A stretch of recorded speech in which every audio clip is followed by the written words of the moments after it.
This meeting is being recorded. Hi, everyone. My name is Sydney, and along with my group of Jenna, Hannah, and Judith, we are presenting on secondary education and technology.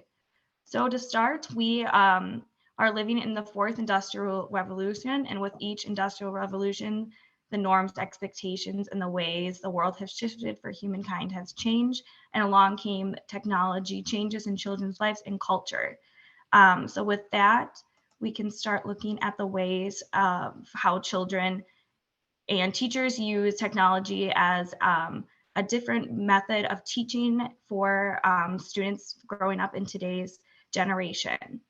So to begin, we're looking at children's advantages to children's online access. So with the emergence of technologies in schools and across the globe, today's generation of children are presented with opportunities to strengthen both their critical thinking and research skills through online activities. So research has found that children who participate more in online activities, both in and out of school, have greater digital skills and capabilities than children who participate less, such as the International Association of the Evolution of Education Achievement reported that children with one additional year of computer use has enhanced the children's digital literacy skills. So another advantage in technology and ed is scaffold learning opportunities. So students that have appropriate access to technology in schools have access to various learning platforms in which educators are able to tailor both their content and lessons to individual needs of students. And examples of this is being done through online activities, learning games, and guides for curriculum to present either visually or audibly to their students.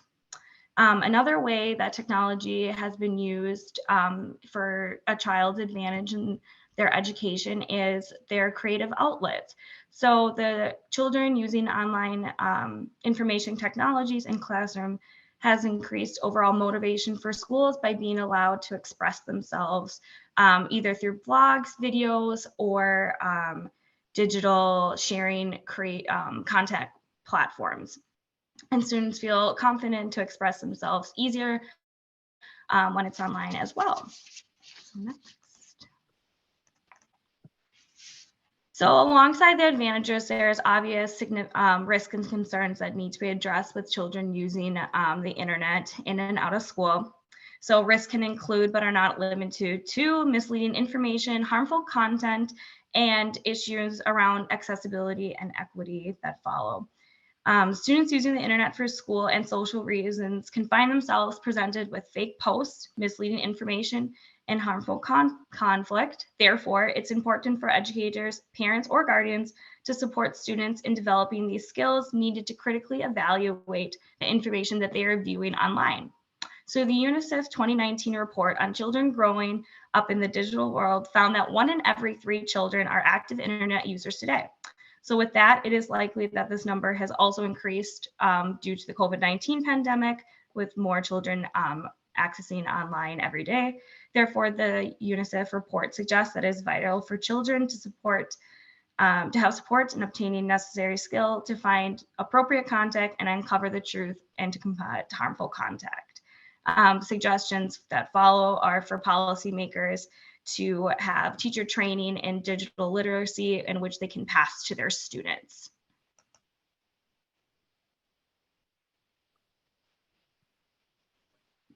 Thanks, Sydney. Okay, I'm going to take over for some more of our concerns. So I think that one of the other biggest concerns that we should have is the digital divide. So the digital divide is a way that we talk about the inequality of access to technology across the globe. And this is broken down in a couple of different ways. So it can be broken down geographically or economically, both at the country level and globally. So we see staggering sort of unequal access to technology, depending on the regions that we're looking: rural, urban, wealthy, non-wealthy, global north, global south. And actually on the next slide, let's see.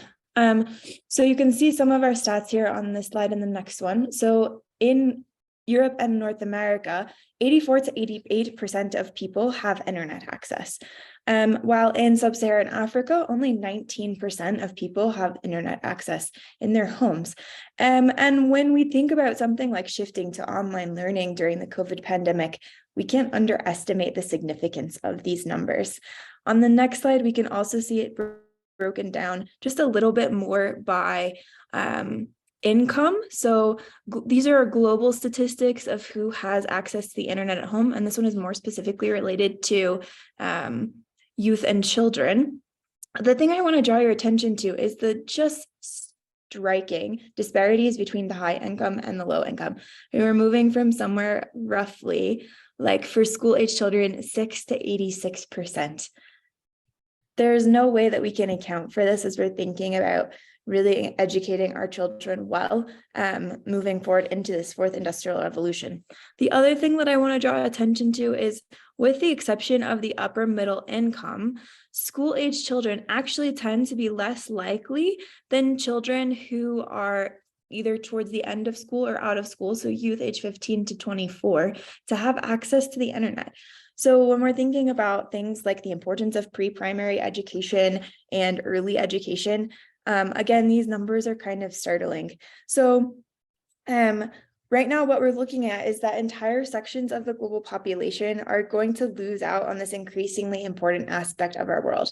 And technology isn't just related to education, it's also social and very much economic. If we can't help get kids access to technology, then we're going to be leaving a large portion of our population behind. And again, technology is just growing increasingly important in our lives. We're seeing this more and more. And high-paying jobs require people to have some amount of digital literacy. So this global digital divide is really one of the things that we need to consider. The last thing, and I don't have a slide on this, but the last thing is that these stats break down in even more concerning ways when we disaggregate for things like ability or disability, age, sex, race, and ethnicity. So there's just a lot of concerns while we're looking at shifting to things that are online.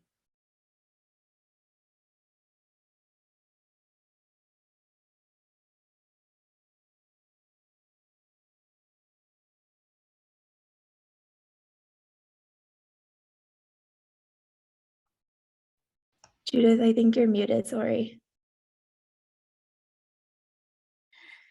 There we go. Sorry about that.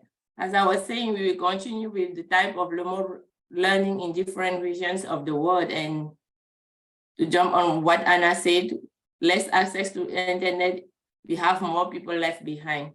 Now we have the type of remote learning by region, and we can see that less than 25% of countries in developing countries transition to some type of remote learning compared to 90% in high income countries. So you see how many kids weren't able to go to school during that time. And concerning internet access, less than 30% of the population in sub-Saharan Africa has internet access.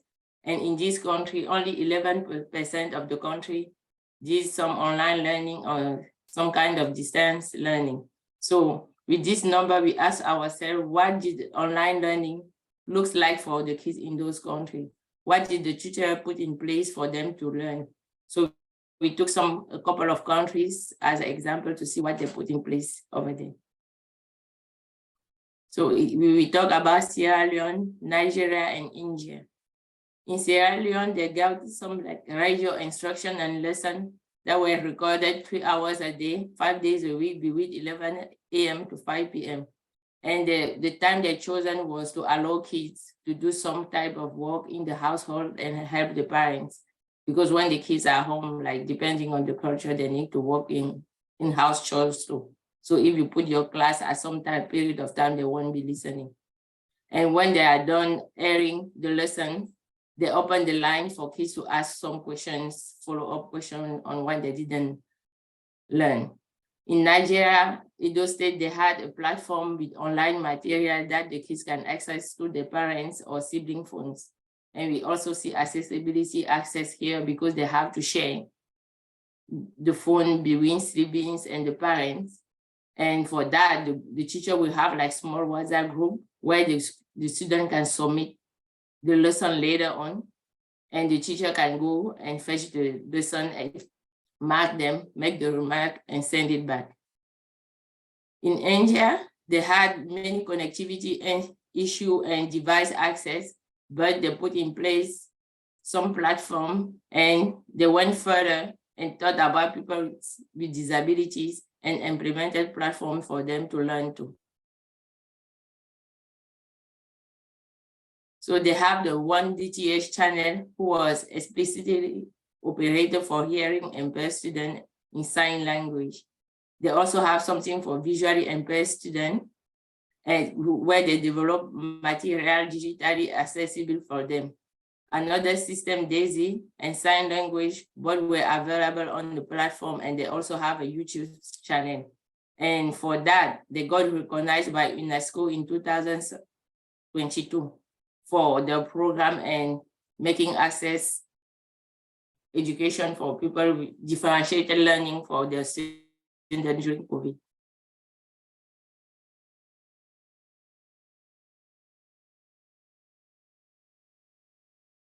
Alrighty, so as we look, making sure that I'm unmuted, as we look to kind of some strategies, again, we saw some of the things that other countries were using, thinking about strategies for learning and education.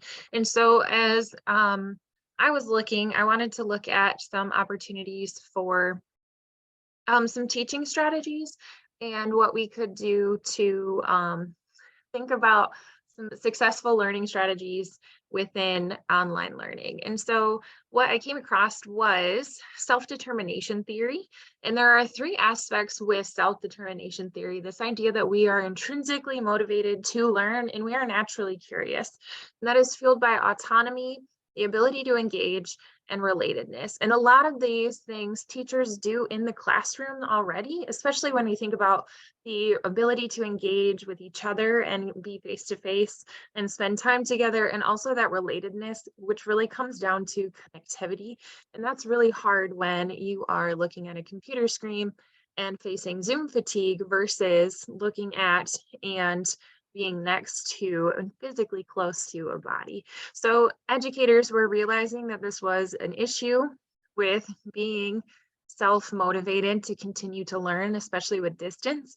And so Mendez came up with, let me move all of my faces, with this idea of needs supportive teaching. And so thinking about Mendoza's needs supportive teaching, we're thinking about how we can create stems to help motivate students and feel that relatedness aspect, even though we may not be close together. And so this idea of, for example, I trust you to finish your work, really puts responsibility back on students, even though you're not next to each other.